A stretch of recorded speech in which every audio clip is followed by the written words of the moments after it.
ഇന്ന് നാം ഐക്യരാജ്യത്വത്തെക്കുറിച്ച് സംസാരിക്കും. അതിനു മുമ്പ് മധ്യപൂർവ്വദേശത്തിലെ മറ്റു ഭാഗങ്ങളിൽ എന്താണ് സംഭവിക്കുന്നത് എന്ന് നോക്കാം. കാരണം ഒരു ഭാഗം മറ്റൊരു ഭാഗത്തെ ബാധിക്കുന്നു. ആദ്യം നാം മെസൊപ്പൊട്ടാമിയയുമായി ബന്ധപ്പെട്ട കാര്യങ്ങൾ കൈകാര്യം ചെയ്യും. അശൂര്യന്മാർ അരാമിയന്മാരെതിരെ ജീവൻ രക്ഷിക്കാനുള്ള പോരാട്ടത്തിലായിരുന്നു.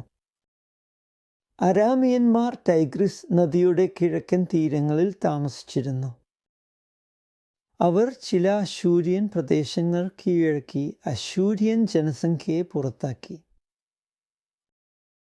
അശുദ്ധാൻ ടൈഗ്രിസ് നദിയിലുടനീളം അശൂര്യൻ നഷ്ടങ്ങൾ വീണ്ടെടുത്തു വലിയ തോതിൽ അശൂര്യന്മാരെ തിരിച്ചെത്തിച്ചു.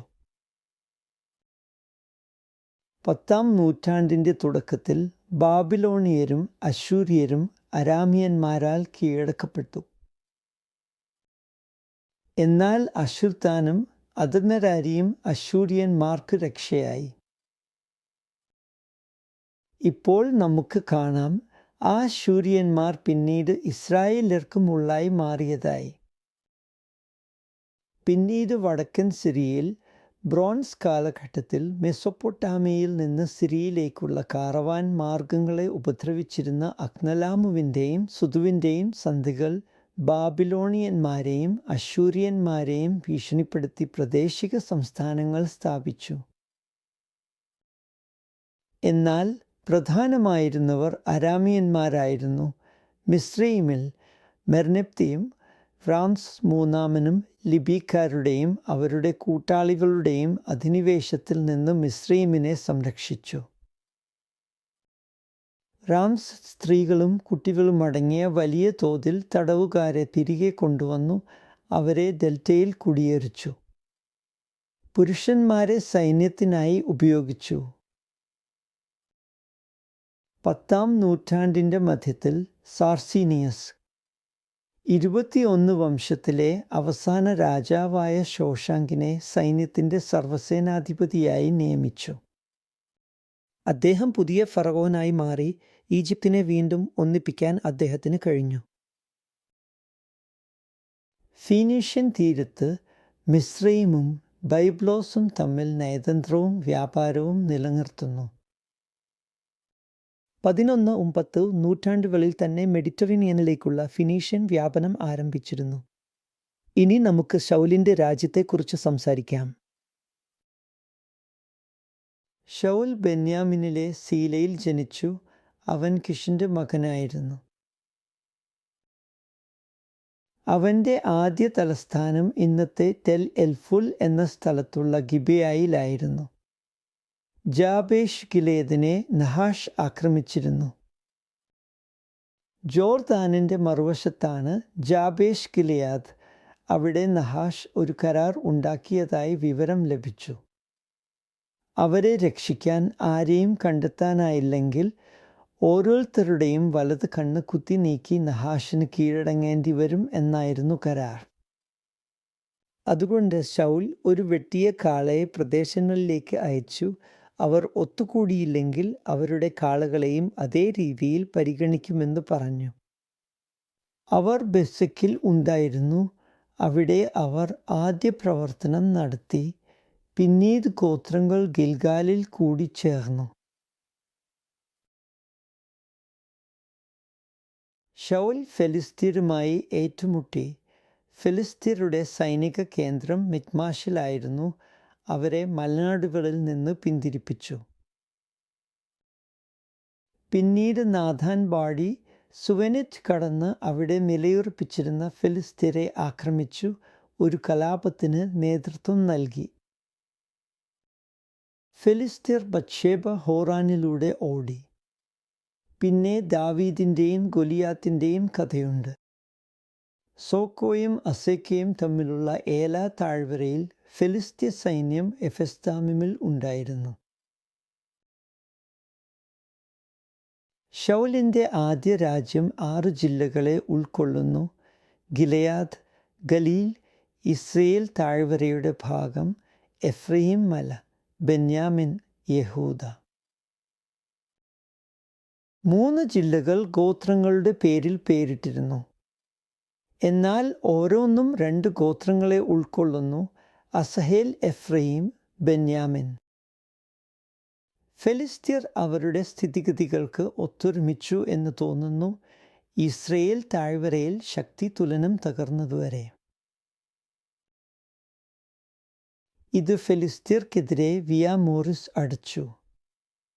അതിനാൽ ഫെലിസ്ത്യർ ആഫെക്കിൽ കൂടി, ഇസ്രായേല്യർ ഇസ്രയേൽ ഉറവിടത്തിൽ. ഫെലിസ്ത്യർ ശൂനേമിലേക്ക് നീങ്ങി, ഇസ്രായേല്യർ ഗിൽബോവ മലയിൽ. പാലസ്തീനിൻ്റെ തെക്കൻ മധ്യഭാഗങ്ങളിൽ നിന്നുള്ള ഗോത്രങ്ങൾ ഗിൽബോവയിലെ യുദ്ധത്തിൽ പങ്കെടുത്തു. എന്നാൽ ഈ സംഘർഷത്തിൽ ശൗൽ കൊല്ലപ്പെട്ടു.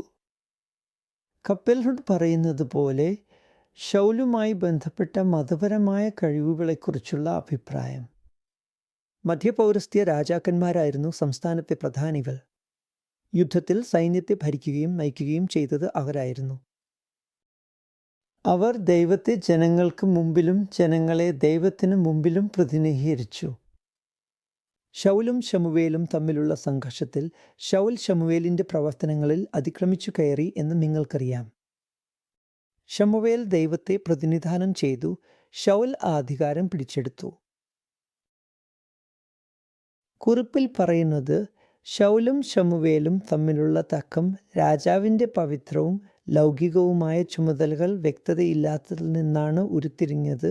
കൂടാതെ രാജത്വത്തിൻ്റെ ലൗകിക ആവശ്യങ്ങൾ പുരാതന പവിത്ര പാരമ്പര്യങ്ങളുമായി സംഘർഷത്തിലായിരുന്നു.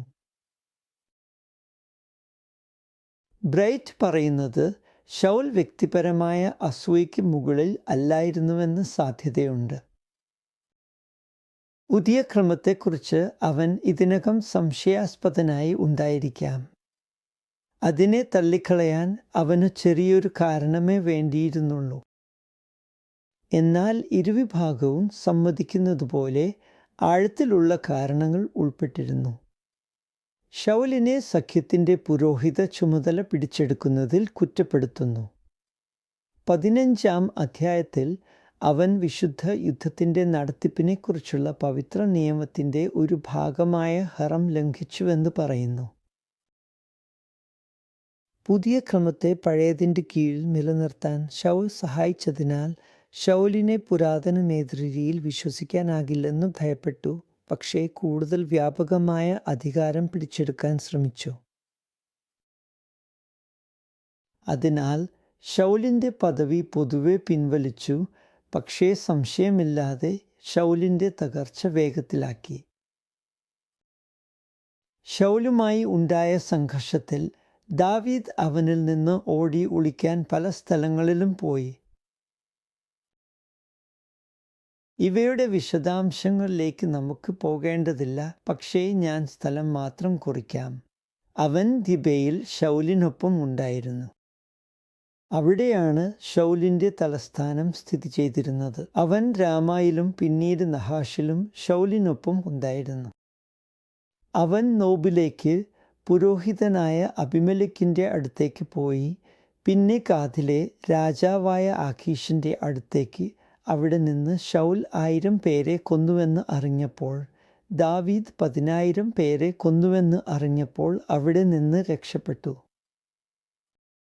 അതിനുശേഷം അവൻ അദുല്ലാമിലെ ഗുഹയിലേക്ക് പോയി. മോവാബിലെ മിസ്പായിലേക്ക്, ശക്തികേന്ദ്രമായ മസാദയിലേക്ക്, ഹെരേത്തിൻ്റെ കാടിലേക്ക്, കെയിലായിലേക്ക്, സിഫ് മരുഭൂമിയിലെ ഹോരേഷിലേക്ക്, ജഷിമോൻ്റെ തെക്കൻ അർബയിലെ മാവോൻ മരുഭൂമിയിലേക്ക്, എയിൻ ഗദിയിലേക്ക്. വീണ്ടും ശക്തികേന്ദ്രം മാവോൻ മരുഭൂമി, സിഫ് മരുഭൂമി, ജഷിമോൺ നേരിടുന്ന ഹകലയുടെ കുന്ന്. പിന്നെ അവസാനം അവൻ ഗാദിലെ രാജാവായ ആഖീഷിൻ്റെ അടുത്തേക്ക് പോയി. അതിനുശേഷം അവൻ 1 വർഷത്തിലധികം ആഖീഷിനൊപ്പം ഉണ്ടായിരുന്നു. ആഖീഷ് അവന് താമസസ്ഥലമായി സിക്ലാഗ് നഗരം നൽകി. തെലിശ്ശെരിയ, വാദി അൽശെരിയിൽ, ഗെരാറിന് കിഴക്കും ബീർഷെബയുടെ വടക്കു പടിഞ്ഞാറും. ദാവീദ് സിക്ലാഗിൽ നിന്ന് പല യുദ്ധങ്ങൾ നടത്തി. ഗഷൂര്യർ, ഗെരക്യർ അമാലേക്യർ എന്നിവരെല്ലാം ദാവീദ് ആക്രമിച്ചു. അവൻ നെഗെവിലെ നിവാസികളെ കവർച്ചക്കാരുടെ സമ്മർദ്ദത്തിൽ നിന്ന് മോചിപ്പിച്ചു. അവൻ ഈ വിവിധ യുദ്ധങ്ങളിൽ നിന്ന് ലഭിച്ച സമ്മാനങ്ങൾ ബേഥേൽ, നെഗെവിലെ രാമോത്ത്, അറോർ, ഹോർമ, എരക്മയോല്യരുടെ നഗരങ്ങൾ, കെന്യർ, തെക്കൻ യഹൂദ കുന്നിൻ പ്രദേശങ്ങളിലെ പട്ടണങ്ങൾ, യാദീസ്, എസ്തിമോവ, ഹെബ്രോൻ എന്നിവിടങ്ങളിലേക്ക് അയച്ചു. ദാവീദിൻ്റെ അധികാരത്തിലേക്കുള്ള ഉയർച്ച. ശൗലിൻ്റെ മരണത്തിന് ശേഷം അവൻ യഹൂദയുടെ പ്രദേശത്തേക്ക് പോകണോ എന്ന് ചോദിച്ചു. ദൈവം അവനോട് പോകണമെന്ന് പറഞ്ഞു. അവനോട് ഹെബ്രോണിലേക്ക് പോകാൻ പറഞ്ഞു. അങ്ങനെ ദാവീദ് ഹെബ്രോണിലേക്ക് പോയി അവൻ്റെ ഭാര്യമാരെ കൊണ്ടുപോയി അവിടെ താമസിച്ചു. അതിനുശേഷം ശൗലിൻ്റെ അനുയായികളുമായി ഗോത്രാന്തര യുദ്ധം ഉണ്ടായി. അവർ ഗിബെയോനിൽ കണ്ടുമുട്ടി. ദാവീദിൻ്റെ സൈന്യവും ഇഷ്ബോശത്തിൻ്റെ സൈന്യവും തമ്മിൽ ഒരു പോരാട്ടം നടന്നു. ഇത് യോവാബിൻ്റെ സഹോദരനായ അസാഹേലിൻ്റെ മരണത്തിലേക്ക് നയിച്ചു. അവസാനമായി ബെന്യാമിൻ്റെ ഭാഗമായ ഗിബെയോന്യരുടെ ഒരു ഗോത്രത്തിൽ നിന്നുള്ള 2 കൊലയാളികൾ പക്ഷേ അവരുടെ ഗോത്രം ഗിത്തെമിലേക്ക് ഓടിപ്പോയിരുന്നു. ഇഷ്ബോശത്തെ കൊന്നുകൊല്ലൽ അവരുടെ ഗോത്രത്തിനെതിരെ ശൗൽ നടത്തിയ ക്രൂരതകൾക്ക് പ്രതികാരമായിരിക്കാം. അതിനുശേഷം ദാവീദ് തൻ്റെ തലസ്ഥാനം യെരൂശലേമിലേക്ക് മാറ്റി. അത് ദാവീദിൻ്റെ നഗരം ആയി. ദാവീദ് എല്ലാ തർക്കിക്കുന്ന ഗോത്രങ്ങളോടും നിഷ്പക്ഷമായ ഒരു തലസ്ഥാനം സ്ഥാപിച്ചു. തുടർന്ന് ദാവീദ് ട്രാൻസ്ജോർദാനിലും സിറിയയിലും വിജയങ്ങൾ നേടി. മോവാബ് കീഴടക്കപ്പെടുകയും സാമന്ത പദവിയിലേക്ക് താഴ്ത്തപ്പെടുകയും ചെയ്തു. അമ്മോന് വടക്കുള്ള മേശഭൂമിയുടെ നിയന്ത്രണം ദാവീദിനുണ്ടായിരുന്നു. ബേത്ത് റെഹോബും സോബയും ഉൾപ്പെടുന്ന അരാമിയൻ സഖ്യം. ഇതിൽ ദാവീദും ബത്ശേബയും ഉൾപ്പെടുന്നു. ഹദാദ് ദാവീദിൻ്റെ ശത്രുവായിരുന്നു. ദാവീദിൻ്റെ അരാമിയൻ ഗ്രൂപ്പുകളുമായുള്ള സംഘർഷങ്ങളും ഇടപെടലുകളും ആ കാലഘട്ടത്തിലെ അരാമിയന്മാരെക്കുറിച്ചുള്ള അറിവുകളുമായി പൂർണ്ണമായും പൊരുത്തപ്പെടുന്നു. അവൻ ഹമാത്തുമായി ഒരു ഉടമ്പടി ഉണ്ടാക്കി. കളിപ്പാട്ട നിയമം ഈ 2 സംസ്ഥാനങ്ങൾക്കിടയിലെ ദീർഘകാല സൗഹൃദത്തിൻ്റെ തുടക്കമായിരുന്നു. ഏദോമിൻ്റെ കീഴടക്കൽ ഇപ്പോൾ നടന്നു. ഏദോമ്യ രാജകുടുംബത്തിലെ ഒരു കുട്ടിയായ ഹദദിനെ ഈജിപ്തിലേക്ക് ഒളിച്ചുകടത്തി. അപ്പോൾ വടക്കൻ ട്രാൻസ്ജോർദാനിലെ ഹെലാം. ശലോമോൻ്റെ ഭരണത്തിൻ്റെ തുടക്കത്തിൽ നിലനിന്നിരുന്ന സാഹചര്യത്തിൽ ദാവീദിൻ്റെ ഭരണം യൂഫ്രട്ടീസ് നദിയിലെ തദ്മോർ, തിപ്സ എന്നിവിടങ്ങളിലേക്ക് വ്യാപിച്ചു. ഏദോം മുതൽ ദമാസ്കസ്, യൂഫ്രട്ടീസ് വരെയുള്ള രാജപാത മുഴുവൻ അവൻ്റെ നിയന്ത്രണത്തിലായിരുന്നു. ലെബനാനിലെ തീരശത്ത് ഫീനീഷ്യക്കാർ ദാവീദുമായി സമാധാനപരമായ ബന്ധം പുലർത്തി. വികാസത്തിൻ്റെ ഉന്നതിയിലെത്തിയ രാജ്യം ദാവീദിൻ്റെ സാമ്രാജ്യമായിരുന്നു. അത് ബൊഹീമിയൻ, ലെബനീസ് അതിർത്തി മുതൽ മെഡിറ്ററേനിയൻ കടൽ വരെയും മരുഭൂമി വരെയും ഈജിപ്ഷ്യൻ അതിർത്തി വരെയും ആയിരുന്നു. അങ്ങനെ അവൻ അബ്രാഹാമിന് വാഗ്ദാനം ചെയ്തിരുന്ന മുഴുവൻ പ്രദേശവും യഥാർത്ഥത്തിൽ നിയന്ത്രിച്ചു. പിന്നീട് ദാവീദ് ഒരു സെൻസസ് നടത്താൻ ഉത്തരവിട്ടു. ഇത് അദ്ദേഹത്തിൻ്റെ ഭരണത്തിൻ്റെ അവസാനമായിരുന്നു. കമ്മീഷണർമാരോ സാമന്ത പ്രഭുക്കന്മാരോ ഭരിക്കുന്ന ട്രാൻസ്ജോർദാനിലെ കീഴടക്കിയ പ്രദേശങ്ങൾ, ഏദോം, മോവാബ്, അമ്മോൻ, വിവിധ അരാമിയൻ രാജ്യങ്ങൾ, ഇസ്രായേൽ ദേശം എന്നിവ തമ്മിൽ അദ്ദേഹം വേർതിരിച്ചറിയണം. 2 ശമൂവേൽ 24 അനുസരിച്ച് യോവാബിനെയും ജനസംഖ്യാ കണക്കെടുപ്പിനെയും കുറിച്ച് പറയുമ്പോൾ അവർ യോർദാൻ കടന്ന ശേഷം അരോവറിന് സമീപം പട്ടണത്തിൻ്റെ തെക്കുഭാഗത്ത് താഴ്വരയിൽ പാളയമിറങ്ങി. പിന്നെ ഗാദിലൂടെ ഗേസിർ വരെ പോയി. അവർ ഗിലെയാദിലേക്കും താദീമുദ്ശി പ്രദേശത്തേക്കും പോയി. അവിടെ നിന്ന് ദാൻ യാനിലേക്കും സിമിയോൻ്റെ ചുറ്റും പിന്നെ അവർ സോർ കോട്ടയ്ക്കും ഹിവ്യരുടെയും കനാന്യരുടെയും എല്ലാ പട്ടണങ്ങൾക്കും നേരെ ചെന്നു. ഒടുവിൽ യഹൂദയിലെ നെഗബിലുള്ള ബേർഷേബയിൽ എത്തി. ഇപ്പോൾ ദാവീദ് തൻ്റെ രാജ്യം മുഴുവൻ ഇസ്രായേലിൻ്റെ ഘടനയിൽ സ്ഥിരതയുള്ള യൂണിറ്റായി ക്രമീകരിക്കാൻ ശ്രമിക്കുകയായിരുന്നു. ജെറുസലേമിനെയും അതിലെ ദേവാലയത്തെയും ചുറ്റിപ്പറ്റി ക്രമീകരിച്ച 12 ഇസ്രായേൽ ഗോത്രങ്ങളുടെ ആശയം. അതുകൊണ്ട് ഇത് ഒരു പുരാതന പരമ്പരയുടെ പുനരുജ്ജീവനമാണെന്ന് നാം കരുതാം. ദാവീദ് തൻ്റെ രാജ്യത്തിൻ്റെ ആഭ്യന്തര ഭരണകൂടം യഹൂദയുടെയും ഇസ്രായേലിൻ്റെയും പരമ്പരാഗത ഇസ്രായേൽ ഗോത്രങ്ങളെ അടിസ്ഥാനമാക്കി. ശിമെയോനും ദാനും ഉള്ള പട്ടണങ്ങളുടെ പട്ടിക. യോശുവയിൽ ഉള്ള പട്ടണങ്ങളുടെ പട്ടിക രാജ്യം പ്രാദേശികമായി വിഭജിച്ചതിൽ നിന്നാണ് എടുത്തത്. യോശുവ 19 1 കുറയ്ക്കുക 6, 40 കുറയ്ക്കുക 46, 1 ദിനവൃത്താന്തം 4 28 മണി നെഗരീവ് 31 എന്നിവയിൽ ശിമെയോനും ദാനും ഉള്ള പട്ടികകൾ ദാവീദിൻ്റെ ഭരണകാലത്തേതായിരിക്കാം. ലഭ്യമായ എല്ലാ തെളിവുകളും ദാവീദ് തൻ്റെ രാജ്യത്തിൻ്റെ ഇസ്രായേൽ കേന്ദ്രത്തെ ഇസ്രായേൽ, യഹൂദ, ട്രാൻസ്ജോർഡാനിയൻ എന്നിവയെ ഉൾക്കൊള്ളുന്ന 12 ഗോത്രങ്ങളുടെ പരമ്പരാഗത മാതൃക പ്രകാരം ക്രമീകരിച്ചുവെന്ന് സൂചിപ്പിക്കുന്നു. രാജ്യത്വം ഉയർന്നു വരുന്നതിന് മുമ്പുള്ള അവസ്ഥയിൽ ഈ സംവിധാനത്തിന് ആധാരം ഉണ്ടായിരുന്നില്ല. അത് ഇസ്രായേലിലെ 2 വ്യത്യസ്ത സഖ്യങ്ങളായി നിലനിന്നിരുന്നു. മറ്റൊരു പ്രത്യേക പദവി ട്രാൻസ്ജോർഡാനിലെ ഗോത്രങ്ങൾക്ക് അനുവദിച്ചുകൊണ്ട് യഹൂദയും. പാരമ്പര്യമായ 12 ഗോത്രങ്ങളുടെ പുതിയ കേന്ദ്രം യെരൂശലേം ആയിരുന്നു. പിന്നീട് വിവിധ പണ്ഡിതന്മാർ ദാവീദിനെക്കുറിച്ച് നടത്തിയ ചില അഭിപ്രായങ്ങൾ ഉണ്ട്. കാപ്പൽറുഡ് രാജത്വത്തിൻ്റെ കാലഘട്ടത്തിൽ സമ്പൂർണ്ണ അവതരണം അത്രയേറെ യാഥാർത്ഥ്യപരവും വിശദമായതുമാണ്. സംശയിക്കാനുള്ള കാരണമില്ല. ഇവിടെ ദാവീദിൻ്റെ സ്വന്തം കാലഘട്ടത്തിൽ നിന്നുള്ള പുരാതന കഥകൾ നമുക്ക് ലഭ്യമാണ്. യെരൂശലേം പുരാതന കനാനിലെ പ്രധാന ആരാധനാ കേന്ദ്രമായ ഹെബ്രോണിനേക്കാൾ കൂടുതൽ കേന്ദ്രഭാഗത്തായാണ് സ്ഥിതി ചെയ്യുന്നത്. അങ്ങനെ ആരാധനാ നേതൃപദവി പൂർണ്ണമായും ദാവീദിൻ്റെ കൈകളിലായിരുന്നുവെന്ന് തോന്നുന്നു. ഇത് കിഴക്കൻ രാജകീയ ആശയത്തിൻ്റെ നിലവിലുള്ള വ്യാഖ്യാനത്തോട് യോജിച്ചാണ്. യെരൂശലേമിൽ ഉണ്ടായിരുന്ന ശാലേം രാജാവ് അഥവാ മെൽക്കിസേദെക്ക് അബ്രഹാമിനെ സമീപിച്ചിരുന്നു.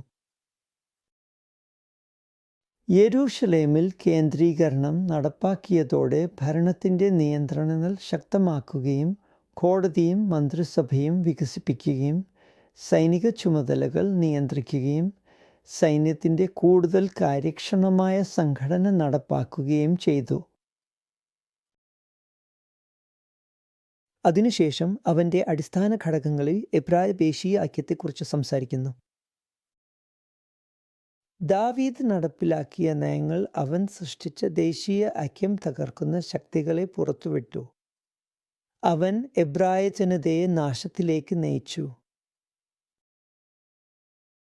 നിങ്ങൾ ഓർക്കുന്നുണ്ടെങ്കിൽ ദാവീദും ബത്ശേബയും ദാവീദിൻ്റെ അധപതന പ്രവണത ആരംഭിച്ചത് അവിടെ നിന്നാണ്.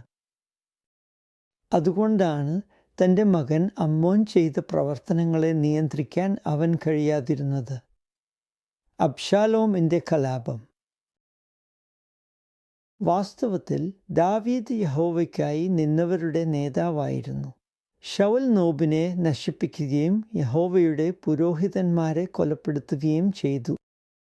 ദാവീദ് തൻ്റെ കാലത്ത് നിലനിന്നിരുന്ന രാജകീയ സമ്പ്രദായത്തിന് ഒരു അന്തഃപുരമുണ്ടാക്കി തുടക്കം കുറിച്ചു. അങ്ങനെ ചെയ്തുകൊണ്ട് അവൻ ഗൂഢാലോചനയ്ക്ക് ഫലപ്രദമായ മണ്ണ് തയ്യാറാക്കി.